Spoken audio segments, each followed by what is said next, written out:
ক্যারিয়ারের এই সাফল্যের পেছনে কাদের অবদান আছে বলে আপনি মনে করেন? এই তো দিলেন আমার পুরো ইমোশনে ফালায়। আসলে আপনারা এখন আমার যেরকম দেখতেছেন নায়িকা জেসিয়া, আমি তো আসলে এরকম আছি না। আমি আসছিলাম সাধারণ একটা মাইয়া, গ্রামের মাইয়া জেসমিন। এই জেসমিন থেকে জেসি হওয়ার পিছনে কিন্তু অনেক মানুষের অবদান আছে, অনেক অনেক মানুষের নাম কিন্তু করিতে হয়।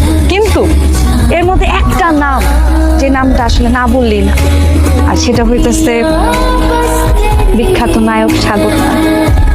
আমি কিন্তু সাগর খানের অনেক বড় ভক্ত ছিলাম। যেদিন আমি প্রথম ঢাকা শহরে আসি, ওনার একটা শুটিং দেখে আমি পুরো ফিদা হয়ে গেছিলাম।